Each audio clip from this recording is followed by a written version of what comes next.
ಜನ ಹಂಗೆ ಹೇಳ್ತಾ ಇರ್ತಾರೆ. ಅವ್ರು ಲಾಭ ಇರ್ತದೆ. ನೀವು ಸರಿ ಶಾಣರಾಗೆ ನೀವು ರೈತರ ಸರ್ಕಾರ ರಚನೆ ಮಾಡಿದ್ರೆ ಅವ್ರಿಗೆ ಲಾಭ ಇಲ್ಲ.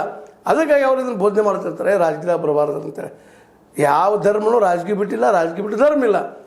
ಸುಮ್ಮನೆ ಒಂದು ನಮ್ಮಲ್ಲಿ ಕಾಲಾಗಿ ಹಾಂಬಿಡುವಂಥ ಕೆಲಸ ಮಾಡ್ತಾ ಇರ್ತಾರೆ ಇವರು. ಅದನ್ನು ಮೀರಿ ನೀವು ಚಿಂತನೆ ಮಾಡಬೇಕಾಗಿದೆ. ನಮ್ಮೆಲ್ಲ ರೈತ ನಾಯಕರಿಗೆ ಹೇಳ್ತಾ ಇದ್ದೀನಿ ನಾನು. ರೈತರಿಗೆಲ್ಲ ಪಾಪ ಎಷ್ಟೋ ಜನ ರೈತರು ಅನ್ಎಜುಕೇಟೆಡ್ ಇದ್ದಾರೆ, ತಿಳುವಳಿಕೆ ಇದ್ದವ್ರು ಇದ್ದಾರೆ. ಅವ್ರ ಬಗ್ಗೆ ಎಲ್ಲ ತಿಳುವಳಿಕೆ ಇದ್ದವ್ರಲ್ಲಿ ಕೇಳ್ತಾ ಇದ್ದೀನಿ ನಾನು. ನೀವು ಇದ್ದಂಥವ್ರು ಯಾಕೆ ಮಾರ್ಕೆಟ್ ಸಲುವಾಗಿ ಪ್ರಯತ್ನ ಮಾಡಬಾರ್ದು? ಪ್ರತಿ ಹಳ್ಳಿಗೇನು ಅಲ್ಲಿ ದುಡ್ಡು ಕೂಡಿಸಿ ಊರಿಗೆ ಏನೋ ದೇವ್ರ ಸಲುವಾಗಿ ಏನೋ ಮಾಡ್ತಾ ಇರ್ತೀರಿ. ಇದು ದೇವ್ರ ಕೆಲಸನ. ನಾವು ಮನುಷ್ಯರ ಬದುಕಿರೋಣ ದೇವರ. ಅದಕ್ಕಾಗಿ ಬದುಕೋದಕ್ಕೊಂದು ಆಶ್ರಯ ಬೇಕಾಗಿದೆ. ಆ ನೆಲೆಯಲ್ಲಿ ಗೋಡೌನ್ಗಳು ನೀವು ಸ್ವತಃ ಯಾಕೆ ಮಾಡ್ಕೋಬಾರ್ದು? ಬೆಳೆದ ಬೆಳೆಯನ್ನು ಅಲ್ಲಿ ಯಾಕೆ ಇಡುವಂಥ ವ್ಯವಸ್ಥೆ ಮಾಡಬಾರ್ದು? ಯಾರಿಗೆ ಆಹಾರ ಬೇಕಾಗಿದೆ ಅವ್ರು ಬಂದೇ ಬರ್ತಾರೆ. ಮತ್ತೆ ವ್ಯಾಪಾರಿಗಳು ಇಲ್ಲಿ ತೊಗೊಂಡೋಗಿ ಅವ್ರಿಗೆ ಏನು ನಮ್ಮ ಲಾಭ ಮಾಡ್ಕೊಂಡು ಮಾಡ್ತಾರೆ. ಅದು ಇಲ್ಲಿ ನಿಮ್ಮ ಕೈಯಾಗ ಮಾರ್ಕೆಟ್ ಇರೋದ್ರಿಂದ ಸಹಜವಾಗಿ ನಿಮ್ಮ ಬೆಳೆದ ಬೆಳೆಗೆ ನೀವು ರೇಟಾಗಿ ಬರ್ತೈತಿ. ಪ್ರತಿಯೊಂದು ಹಳ್ಳಿಗೆ ನೀರಿನ ವ್ಯವಸ್ಥೆ ಜೊತೆಗೆ ಮಾರ್ಕೆಟ್ ಮಾಡೋದಕ್ಕೆ ಒಂದು ಗೋಡೌನ್ ವ್ಯವಸ್ಥೆ ಮಾಡುವ ದಿಶೆಯಲ್ಲಿ ನೀವೆಲ್ಲ ಯಾಕೆ ಪ್ರಯತ್ನ ಮಾಡಬಾರ್ದು ಅಂತ ಈ ದಿಶೆಯಲ್ಲಿ ಪ್ರಯತ್ನ ಮಾಡಿ. ಹೌದು, ಸಣ್ಣ ಸಣ್ಣ ಕೈಗಾರಿಕೆ ಬೆಳೀತಾವೆ, ಎಲ್ಲ ಮಾಡ್ತಾವೆ ಖರೆ.